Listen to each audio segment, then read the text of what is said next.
Wherever you go, the Jews have fallen out of the race in wanting to convert us. They have made the religion a racial religion.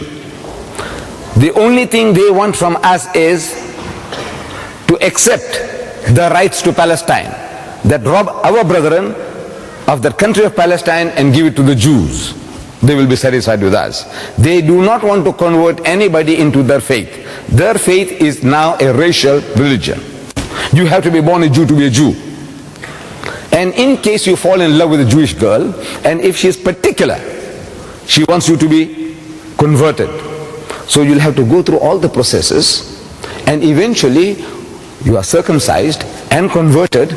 You'll still remain a third-grade Jew. They do not accept you.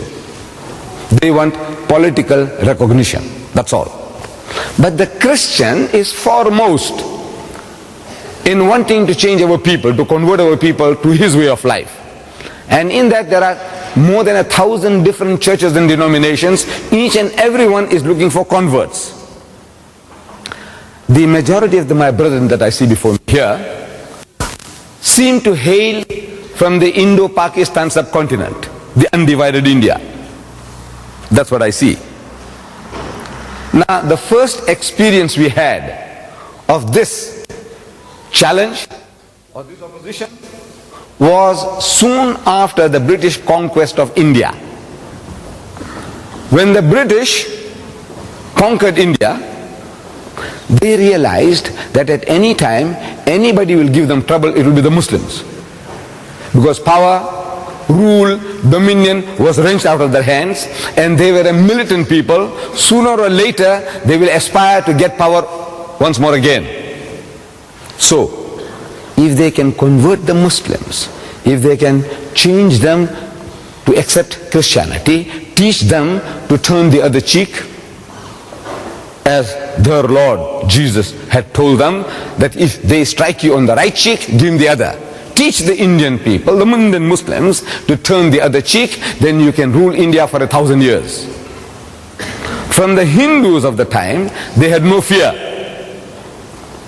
because they were as docile, sheepish as the cows that they were worshipping. No fear from them. It was the Muslim who was a danger. So they went out on their mission into India of wanting to convert our people, the Muslims of India. And they started pouring in the missionaries into India like frogs in the rainy season. And they started challenging the Muslims to public debates. At first the Muslims were reluctant. These people had just conquered us. If we speak a bit too militantly, they might capture you and send you to the Andaman Islands, Kala Pani, black waters, like Robben Island in South Africa. Talk too much, Robben Island. Talk too much, Andaman Islands. You want to go there? No. So mom is the word, keep quiet. But now the missionaries, they started mastering our language. They learned Urdu, and they started challenging the Muslims to debates in Urdu. At first the alims had a good excuse that we don't know their language. Now they say, look, Maulana Sahib, they want to speak to us in our language. So the younger generation persuaded Maulana Abdul Aziz of Delhi to accept this challenge. And there was a reverend founder from Britain, an Englishman, a reverend founder who was taking a lead in this jihad against the Muslims of India. And a debate takes place in Delhi. And according to reports, I was reading in the Izharul Haq, a beautiful book which brought me to this position here. That book gave me the knowledge that brought me into confrontation with the Christians and to be able to start discussing and having dialogues with them. So in that book I'm reading that this debate takes place and 100,000 people gathered. I don't know how sound was carried on those days because there was no microphones and no loudspeakers. But perhaps people vicariously, from the distance they can see and they can hear something, and people pass it on and say, Mauli Sahib ne yu mara, and founder ne ye kaha, something like this, like that. They give an uppercut and everybody is satisfied. So the debate starts, with the reverend suggesting to the Maulana, said, Maulana Sahib, get started. In Urdu, get started. Shuru kijiye. So the Maulana responded that, you see, you are our elder brother. Christianity preceded Islam by 600 years. As such, you are 600 years our senior. And according to our culture, you have the first preference. Secondly, you are our guest. You are our guest. No doubt an unwelcome guest, but a guest at that. And according to our culture, you have the first preference. So the Reverend Founder was forced to start the debate. And he started with a question. It was all worked out.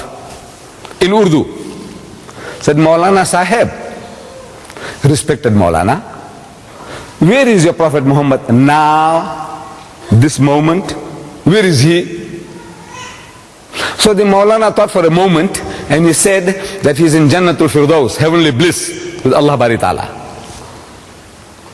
Out of that answer came the second question. Said, all right, Maulana Sahib, tell us, where was he when his grandson Hussein was martyred at Karbala? Where was he then? See, the Maulana again thought for a moment, and he said he was still in Jannatul Firdaus, heavenly bliss with Allah Bari Ta'ala.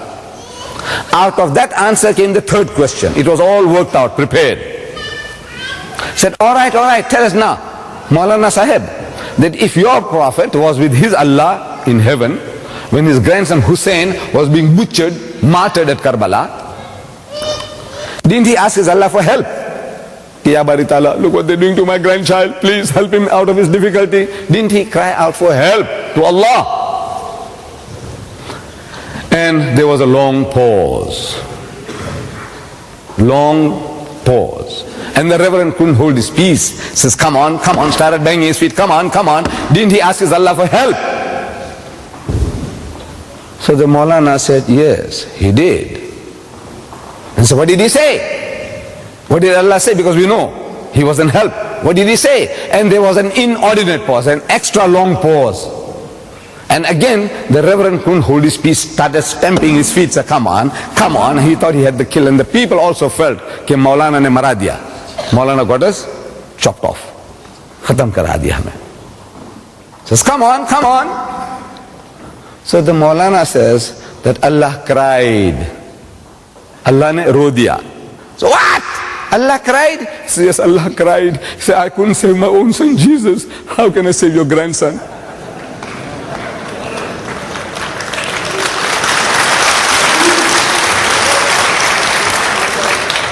And the debate was over. You see, it was only a matching of the wits. It has nothing to do with facts. This is one trying to be cleverer than the other. As the saying goes, that twice armed is he whose cause is just. If you are on the right path, your strength is double because you know you're fighting for your rights. Twice armed is he whose cause is just. But thrice armed is he who gets in first. Like our Jewish cousins every time. We go into battle in 48, the guy gave us a hand. 56, he gave us a knockout. 67, another knock.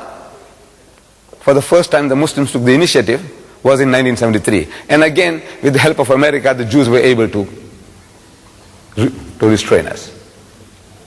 See? But the guy is getting in first. So now you are in the right. But the guy gets in first. He knocks you out. So the Reverend was knocked out. The debate was over.